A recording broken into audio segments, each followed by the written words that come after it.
Marcus wiped the grease from his hands with a worn cloth, squinting at the small device on his workbench. The repair shop hummed with the familiar sounds of welding torches and pneumatic tools. But this particular item had caught his attention for all the wrong reasons. It looked like a child's toy, bright purple with swirling patterns that seemed to shift when he wasn't looking directly at them. But the internal components were unlike anything he'd seen in 20 years of fixing everything from hoverbikes to cargo haulers. The little alien girl who'd brought it in couldn't have been more than 8 years old. Her large golden eyes filled with tears as she explained in broken standard that her friend was broken. She belonged to one of the Zelani families that had recently settled in the lower districts of New Geneva Station. The Zelani were a peaceful species, refugees from a war-torn sector who'd been granted asylum by the Galactic Council. They kept to themselves mostly, working in the agricultural domes and trying to rebuild their lives. Marcus had a soft spot for kids, alien or human.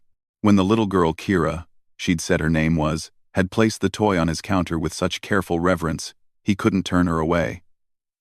Even though alien tech wasn't exactly his specialty, now, 3 hours into the repair, Marcus was beginning to understand why the device had seemed so familiar, yet so wrong.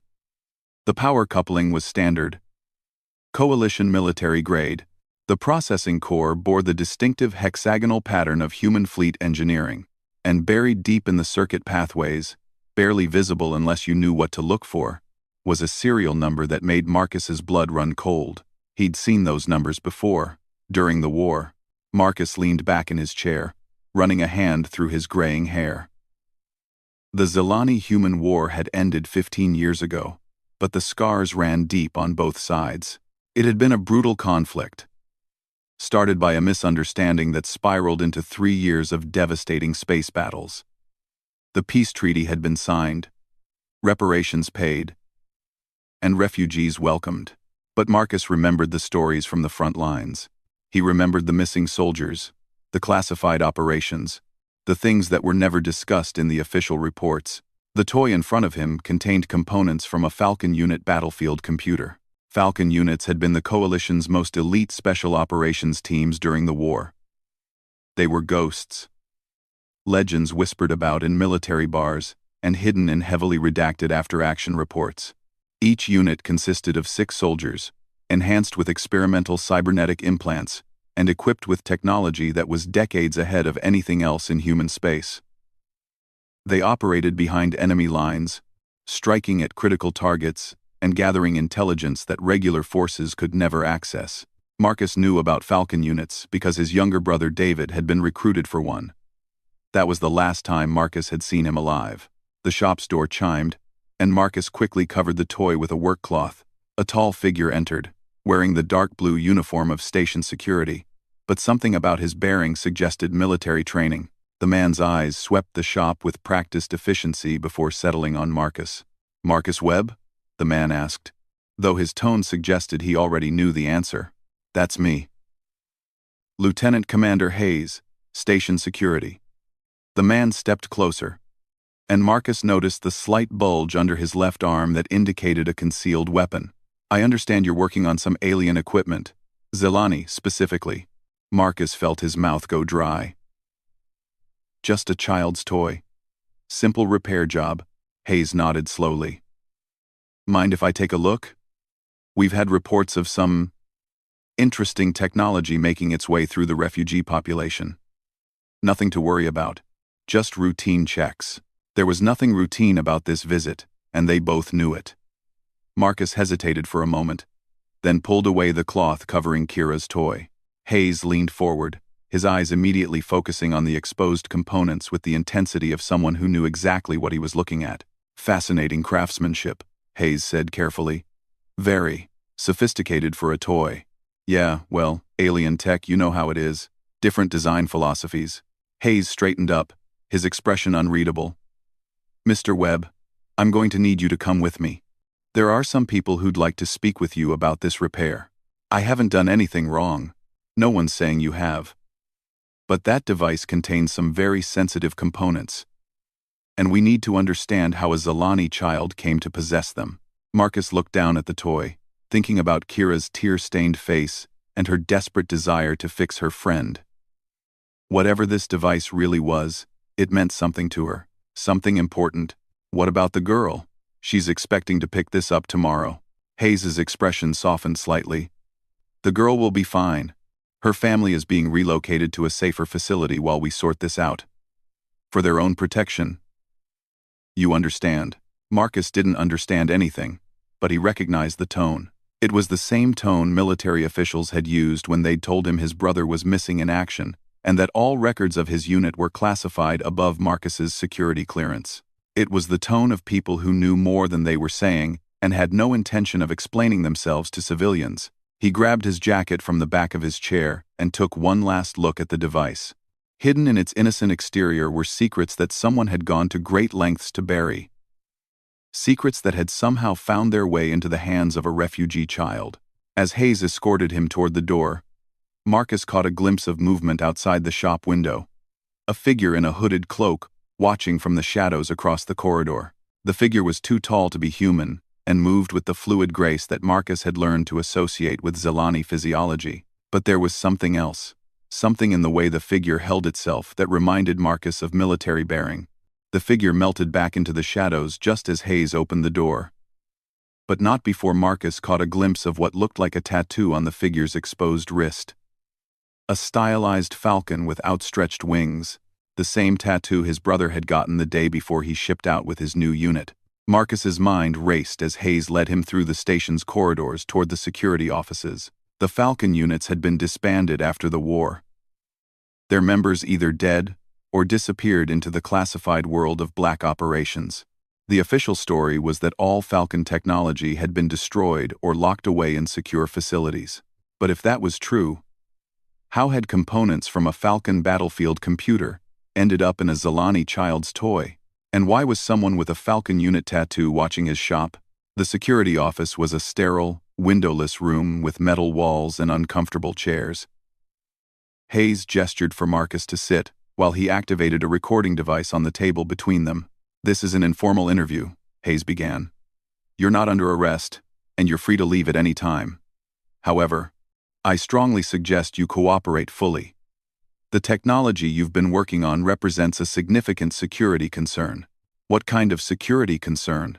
"The kind that could destabilize the peace treaty between humans and the Zelani Confederacy. The kind that could restart a war that cost millions of lives." Marcus felt the weight of those words settle over him like a shroud. "Look, I'm just a mechanic. I fix things. I don't know anything about politics or treaties, but you do know about military technology. Your service record shows 3 years as a Coalition Navy engineer before your discharge in 2387. Your security clearance was revoked after your brother's death, but you still have the training to recognize military-grade equipment when you see it." Hayes leaned forward, his voice dropping to a confidential tone. "Mr. Webb, I'm going to share something with you that's classified well above both our pay grades. 3 months ago, intelligence services intercepted communications, suggesting that someone was selling Falcon unit technology on the black market. Not just any technology, the quantum encryption cores that made their battlefield computers impossible to hack. And you think this toy contains one of those cores? Yes. Which means either someone is selling our most sensitive military secrets to alien refugees, or..." Hayes paused, seeming to wrestle with what he was about to say. "Or what? Or some of the Falcon unit operatives who were listed as missing in action aren't as dead as their files suggest."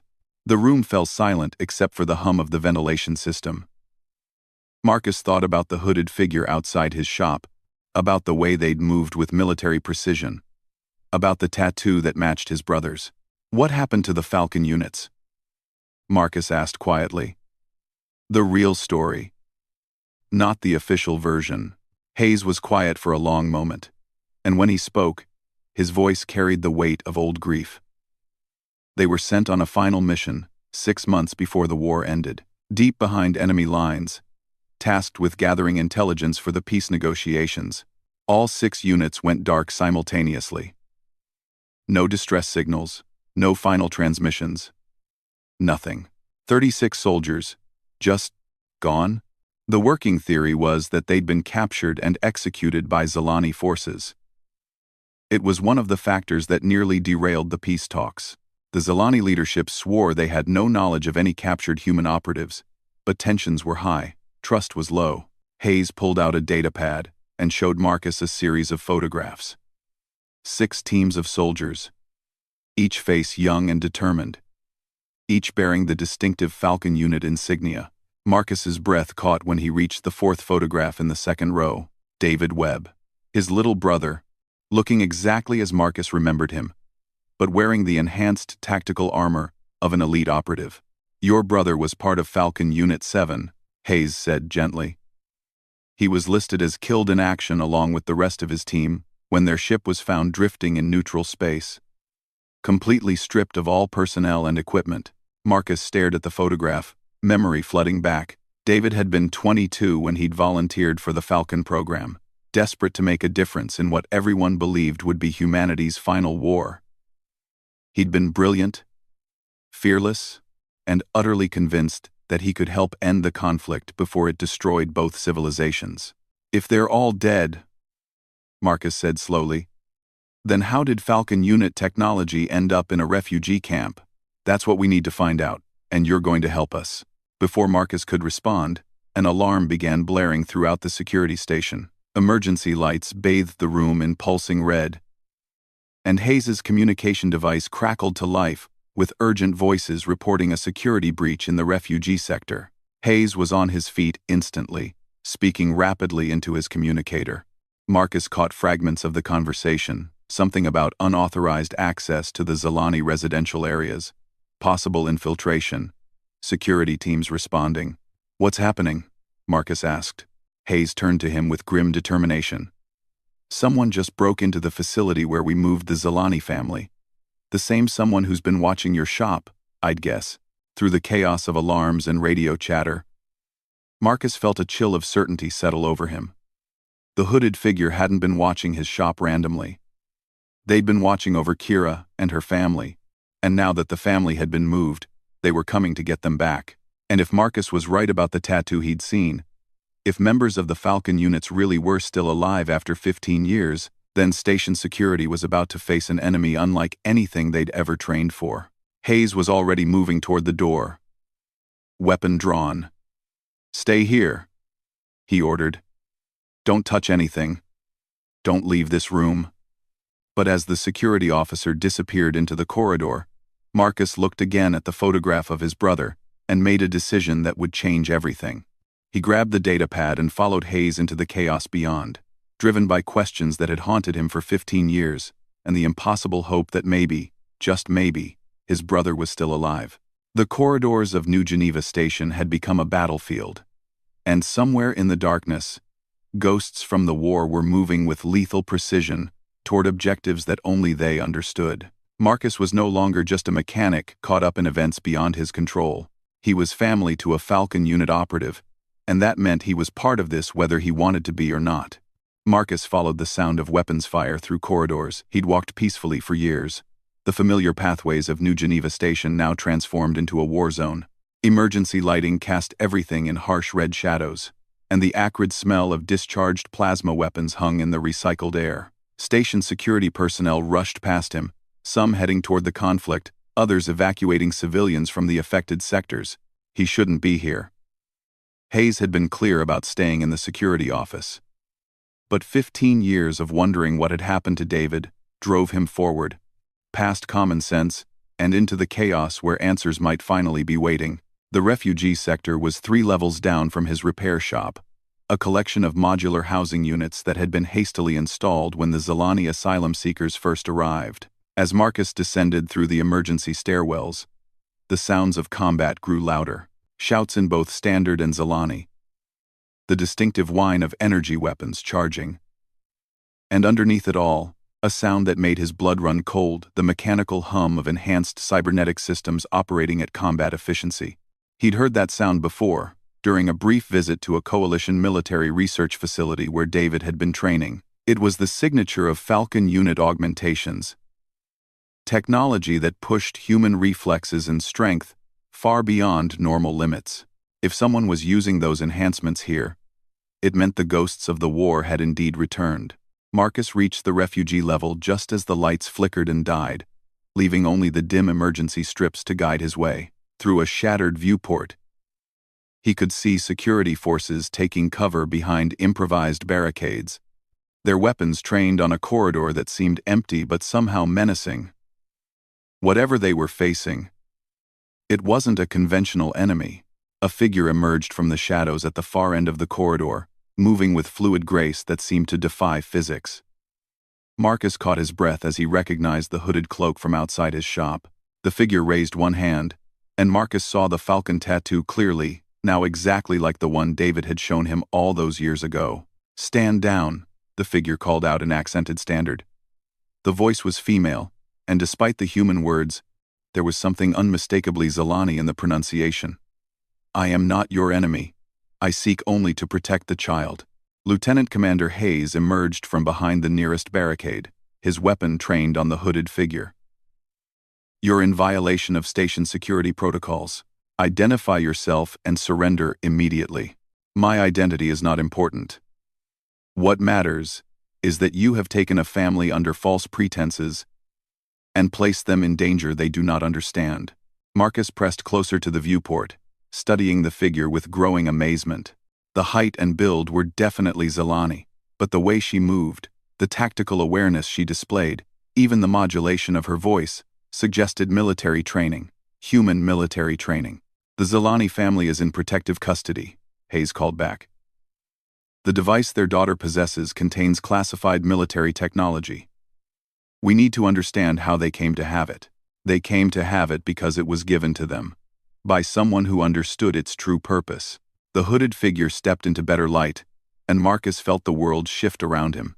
Her face was unmistakably Zalani, the large golden eyes, the subtle cranial ridges, the elongated proportions that marked her species. But there was something else, something in her expression and bearing that spoke of human influence. And when she raised her hand to lower her hood, Marcus saw more than just the Falcon tattoo. Her entire forearm was covered in scars, surgical scars arranged in precise patterns that Marcus recognized from classified files he'd once been authorized to read. Cybernetic integration points. The same modifications that had been given to Falcon unit operatives to interface with their advanced equipment. "The device is not a toy," she continued, her voice carrying clearly across the tense corridor.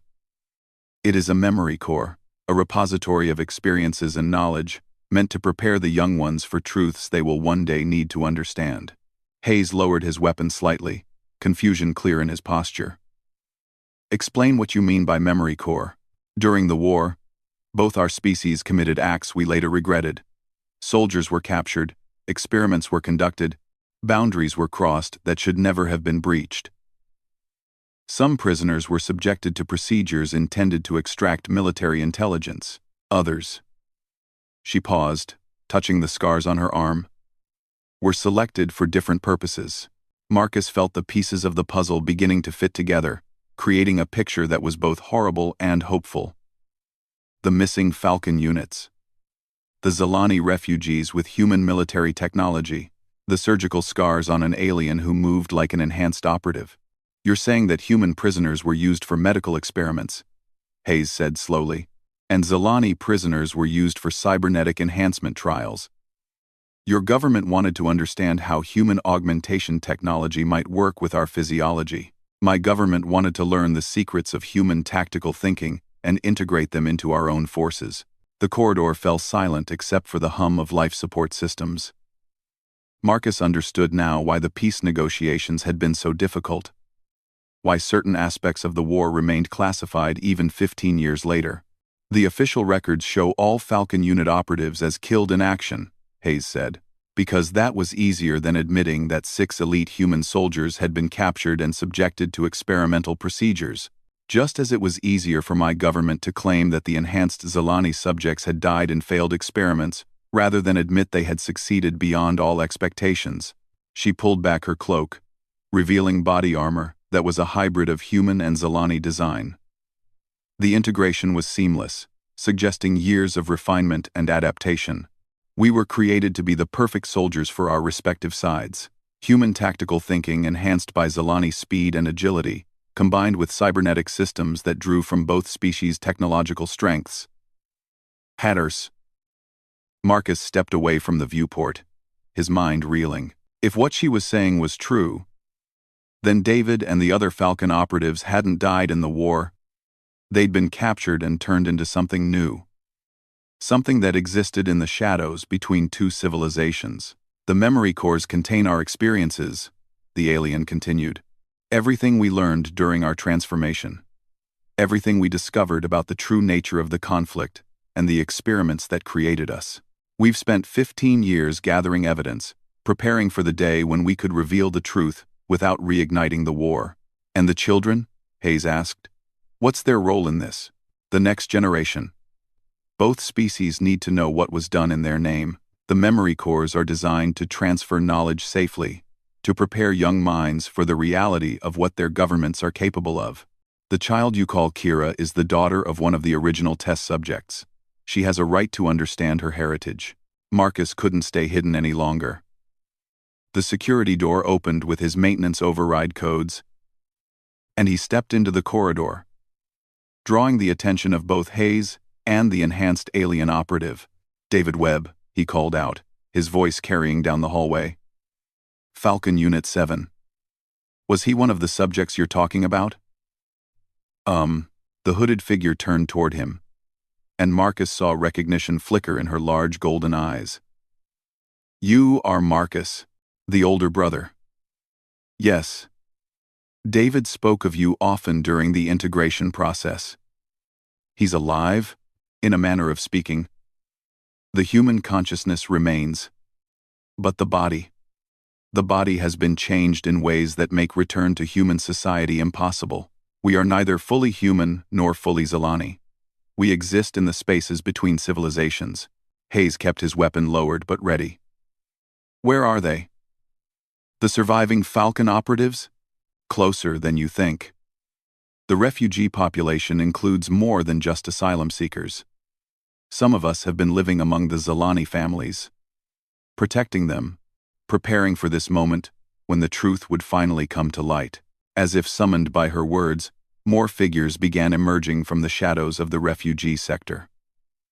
Marcus counted 6 of them, moving with the coordinated precision of a military unit. They were all tall, all bearing the mixed characteristics of human and Zilani physiology, all carrying the distinctive scars of cybernetic integration. Falcon Units 2, 5, and 7, the spokeswoman continued. 18 soldiers transformed into something new, something that both governments wanted to forget. Hayes spoke into his communicator, updating his superiors on the developing situation.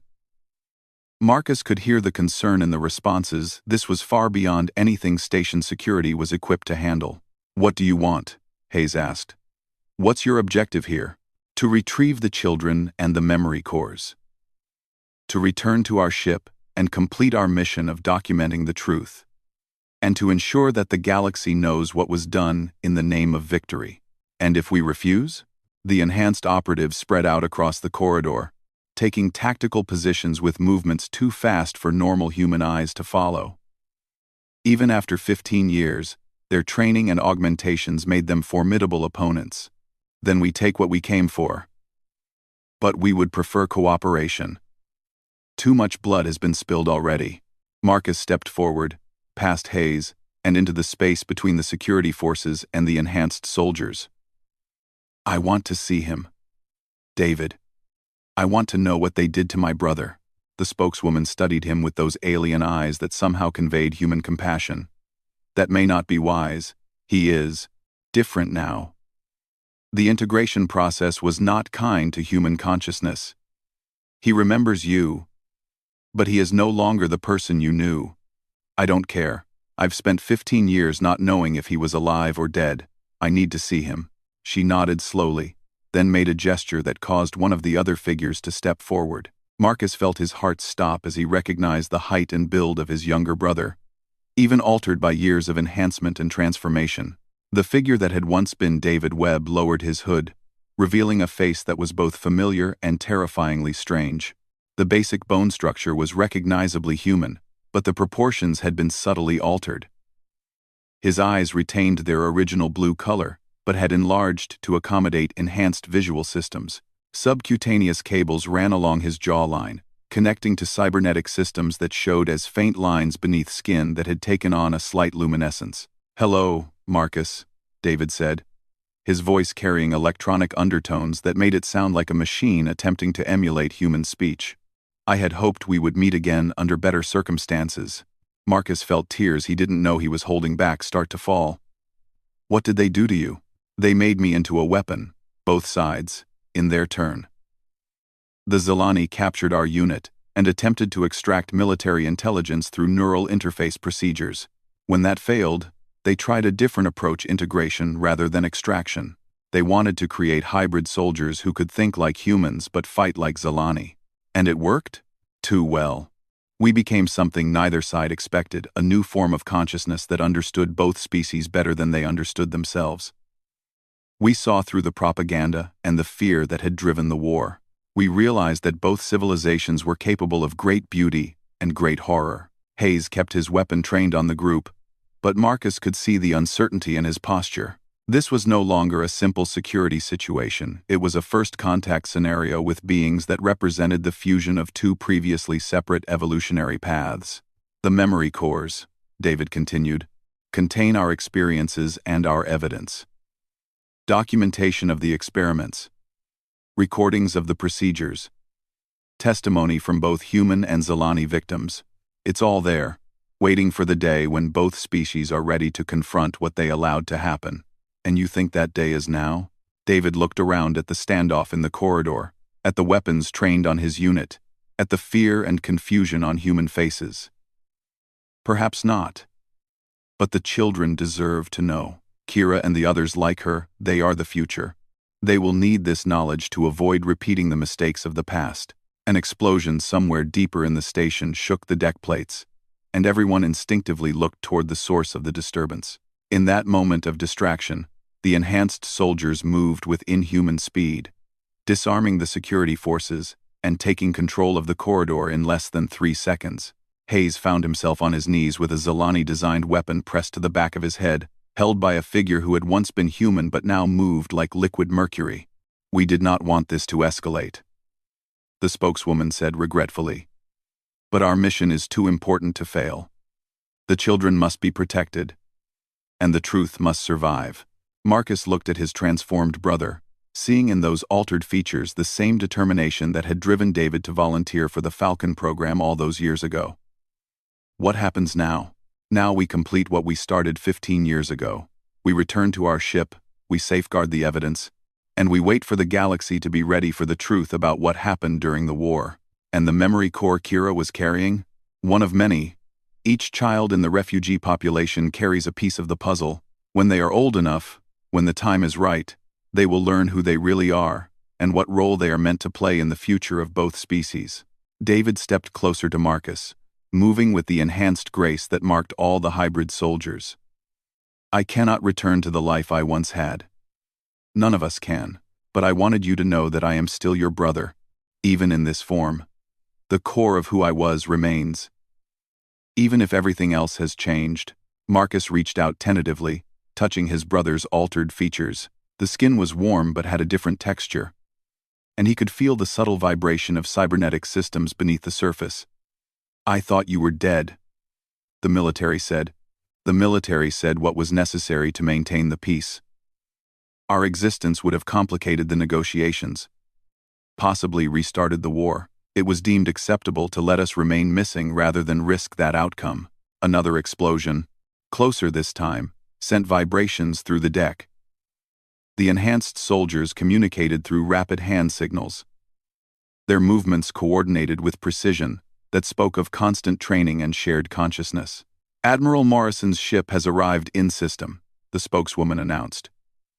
"We must move quickly now." Hayes looked up from his position on the deck. "Admiral Morrison?" He was retired after the war. Admiral Morrison was in command of the Falcon program. He knows exactly what we are and what we represent. His arrival is not a coincidence. Marcus felt a chill as he realized the full scope of what was happening. This wasn't just about Kira's toy or the refugee families. This was about secrets that went to the very heart of the military command structure. Secrets that powerful people would kill to protect. David placed a scarred hand on his brother's shoulder. You should go back to your shop, Marcus. Repair your engines and your electronics, and stay out of this. We are beyond help now, and association with us will only bring you pain. I can't just walk away. Not again. I lost you once because I didn't understand what was happening. I won't make that mistake twice. The enhanced soldiers began moving toward the detention cells where Kira's family was being held, their weapons trained on the immobilized security forces. But as they moved, Marcus caught sight of something that made his blood freeze. Through the transparent aluminum windows of the detention area, he could see Admiral Morrison himself, standing beside Kira's family with a weapon in his hand and an expression of cold determination on his weathered face. The ghost of the Falcon program had returned, and he was not here to reunion with his lost soldiers. He was here to bury the evidence permanently, starting with the families who carried the memory cores and ending with the hybrid operatives who represented the living proof of war crimes committed in humanity's name. The standoff in the corridor was about to become something much more dangerous, and Marcus realized that the survival of both the alien refugees and the transformed soldiers might depend on choices he was about to make. Marcus saw Admiral Morrison raise his weapon toward little Kira, and something fundamental shifted inside him. 15 years of wondering about his brother's fate, 15 years of accepting official lies, 15 years of being just a mechanic who fixed things and stayed out of politics, all of it crystallized into a moment of absolute clarity. He grabbed Hayes's dropped sidearm from the deck and sprinted toward the detention area, shouting a warning that echoed through the corridors of New Geneva Station. David, Morrison's here. He's got the family. The enhanced soldiers moved like flowing water, faster than Marcus's eyes could follow. The spokeswoman, who had identified herself as Senna, vaulted over the security barriers with alien grace, while David and two others flanked around through maintenance passages that Marcus hadn't even noticed.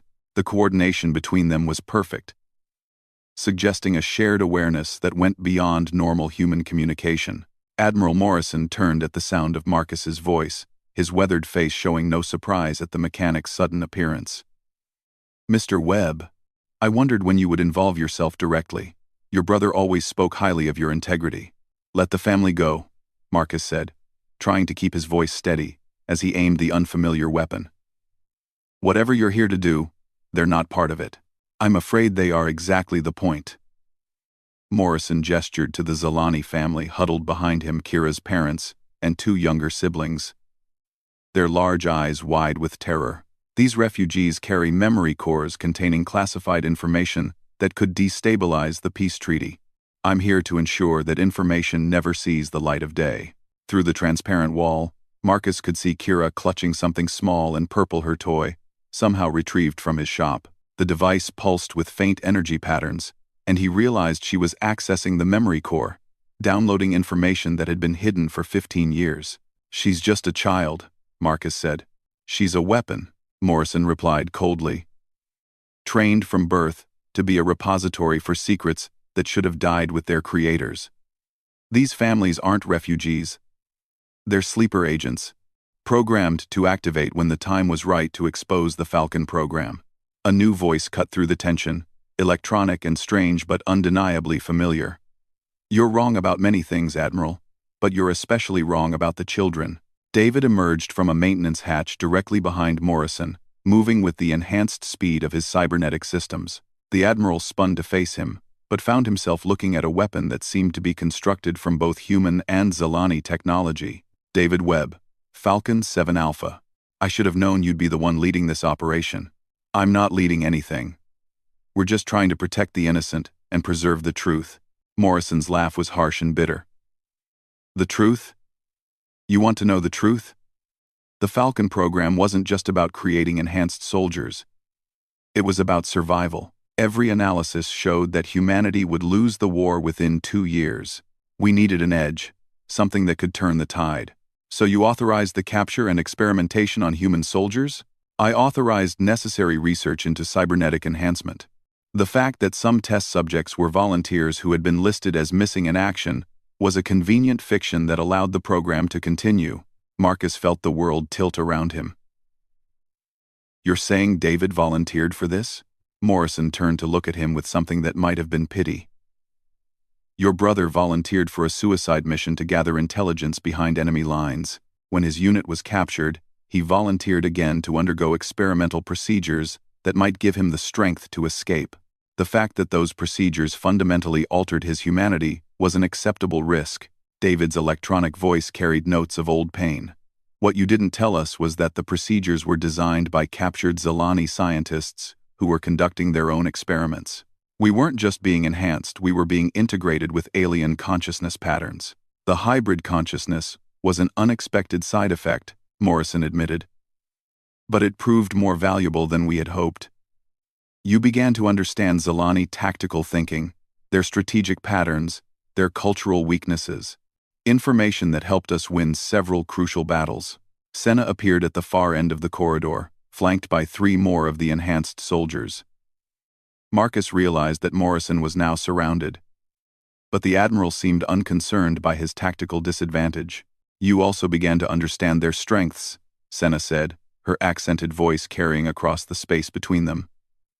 You learned that humans and Zilani were not so different, that the war was built on misunderstandings and political fears rather than fundamental incompatibilities.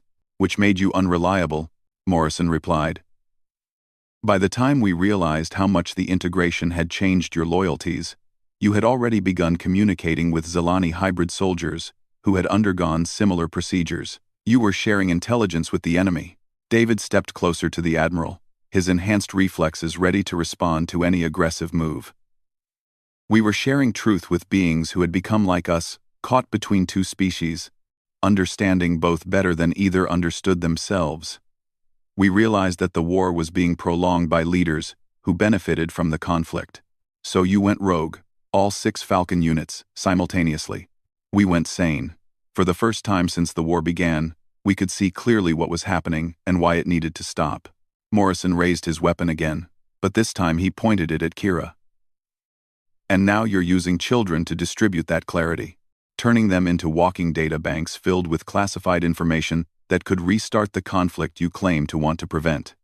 Marcus found himself moving before he consciously decided to act, placing himself between Morrison's weapon and the little Zilani girl. She doesn't even understand what she's carrying.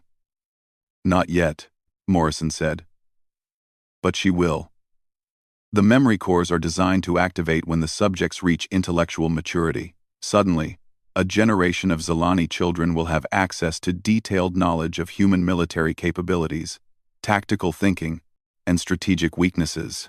And a generation of human children will understand Zilani culture, their true motivations for the war, and the fact that peace was always possible, Senna added. Knowledge works both ways, Admiral. Mutual understanding leads to mutual respect, not mutual destruction. Hayes, who had been quietly working to free himself from his restraints, suddenly spoke up. The communication intercepts we've been monitoring, you've been planning this for months, moving families into position, preparing the memory cores, timing everything for maximum impact. David nodded slowly. 15 years of preparation. We've spent that time gathering evidence, documenting what was done to us, and developing a method to share that knowledge safely with the next generation. The children are not weapons, they are bridges. Bridges to what? Morrison demanded. To a future where both species can acknowledge their mistakes and move forward together, Senna replied.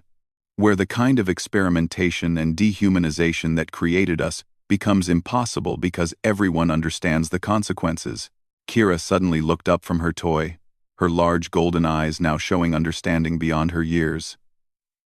When she spoke, her voice carried the same electronic undertones that marked the enhanced soldiers. The sleeping ones remember, she said in perfect standard. The pain, and the fear, and the hope. They remember why the fighting started, and why it stopped, and why it must never happen again. Morrison's face went pale. The activation sequence has begun. Once one memory core starts transferring data, it triggers a cascade reaction in all the others. Within hours, every refugee child on the station will have access to classified information spanning 3 years of war, and every human child who has been in contact with them will begin to understand Zilani perspectives on the same events, David added. The school integration programs, The cultural exchange initiatives we've been preparing for this moment since the peace treaty was signed. Marcus looked around at the standoff that had developed in the corridor, understanding finally dawning on him. This wasn't about preventing the exposure of military secrets. It was about controlling how those secrets were revealed and who had access to them. You could have done this quietly, he said to his brother. Release the information to journalists or government oversight committees. Why involve children? Because adults have too much invested in maintaining the current version of truth, David explained. Politicians, military leaders, civilians who lost family members in the war, they all have reasons to resist information that challenges their understanding of the conflict. Children have the flexibility to accept new truth and build something better from it. Morrison lowered his weapon, his expression resigned. You realize what you've done? The political consequences alone could topple governments on both sides. Human leaders who authorized the experiments, Zalani commanders who participated in prisoner exchanges, military contractors who profited from enhanced soldier programs, they'll all be exposed. Good, Senna said simply. Let them face judgment for what they allowed to happen. The truth has been hidden long enough. Alarms began sounding throughout the station again. But these were different from the security alerts that had marked the beginning of the crisis. These were emergency evacuation warnings, suggesting that events were escalating beyond the local level. Hayes managed to activate his communication device with his freed hands. Command. This is Hayes. What's the status of those incoming ships? The response crackled through with static and tension. Multiple vessels dropping out of hyperspace. Zalani Confederacy markings and human coalition transponders. Estimate arrival at station in 30 minutes. Admiral Morrison's orders are to secure all refugees and prepare for immediate evacuation. Morrison's expression hardened. I gave no such orders. David's enhanced hearing picked up something the others missed, additional communication signals on encrypted military channels. Admiral, I believe you've been replaced in the command structure. Someone has decided that the crisis requires fresh leadership. Through the station's external viewports, Marcus could see the first ships beginning to appear as points of light against the starfield, both human and Zalani vessels, approaching in formation that suggested coordination rather than confrontation. Joint Task Force, Morrison said quietly. They're planning to contain the situation by evacuating everyone and classifying the entire incident. They're too late, Kira said, her young voice carrying the authority of ancient knowledge. The memories are already spreading. Soon everyone will know what happened during the dark time, and why it must never happen again. Marcus looked at his transformed brother, at the enhanced Zalani soldiers who had once been human enemies, at the alien child who now carried the experiences of war in her innocent mind. The future was arriving whether anyone was ready for it or not. What happens next? He asked. David's electronic voice carried notes of hope that had been absent since his transformation began. Now we discover whether two species can face their shared history honestly and build something better from the understanding. The children will lead the way they have to, because the adults have proven incapable of learning from their mistakes. Senna moved to stand beside Kira, placing a protective hand on the girl's shoulder. The memory cores contain more than just evidence of wrongdoing. They contain records of cooperation. Moments when human and Zalani worked together despite the war. Proof that our species are compatible when fear and politics don't interfere. Morrison holstered his weapon, the fight going out of him as he realized the inevitability of what was happening. You're asking both civilizations to admit that the war was unnecessary, that thousands died for political ambitions rather than survival needs. That's a heavy burden to place on children. Children are stronger than you think, Marcus said, surprising himself with the certainty in his voice. They're also more forgiving than adults. If anyone can help both species move past this, it's them. The first evacuation ships were beginning to dock with the station. But Marcus could see that not all of them were military vessels. Some bore the markings of news organizations, diplomatic services, and civilian monitoring groups. Whatever was about to happen, it would not occur in the shadows. Hayes stood up, rubbing his wrists where the restraints had been. For what it's worth, I don't think anyone here is the enemy. The war is over. It's been over for 15 years, maybe it's time to act like it. David nodded, his transformed features showing something that might have been relief. That's all we ever wanted for the war to truly end, not just pause, while both sides prepared for the next conflict. As if responding to his words, Kira's memory core began projecting a holographic display into the air above her head. Images flickered to life, showing scenes from the war but not the battles and destruction that filled the official histories. These were moments of humanity.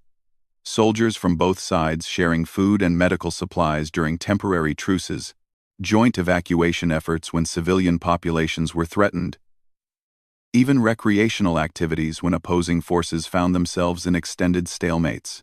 The sleeping ones remember the good along with the bad, Kira explained. They remember that even during the darkest times, some chose cooperation over conflict. More children's voices began echoing through the station's communication system as their memory cores activated throughout the refugee sectors. Each voice carried the same electronic undertones, the same mixture of innocence and ancient wisdom, the same message of hope emerging from historical tragedy. Marcus looked around at the gathering of enhanced soldiers, alien refugees, military officers, and civilians who had been brought together by a child's broken toy. Somehow, in the space between species and the gap between official truth and lived experience, a new possibility was emerging. The war that had shaped all their lives was finally ending not through military victory or political negotiation, but through the simple power of shared understanding between generations who refused to inherit the hatreds of their parents. As the first joint human-Zalani vessels docked with New Geneva Station, Marcus realized that his days as just a mechanic who fixed things and stayed out of politics were permanently over. The future was arriving, and it would need people who understood how to repair what had been broken, not just machines and engines, but the trust between civilizations that had been damaged by years of conflict. His brother David, transformed beyond recognition but still carrying the core of who he had always been, stepped forward to greet the arriving officials. Behind him, human and Zalani children began emerging from the refugee quarters, their young voices raised together in songs that no adult had ever heard before. Melodies that somehow combined the musical traditions of both species into something entirely new. The memory cores had done their work. The truth was free, and the children were leading both species toward a future that their parents had never dared to imagine.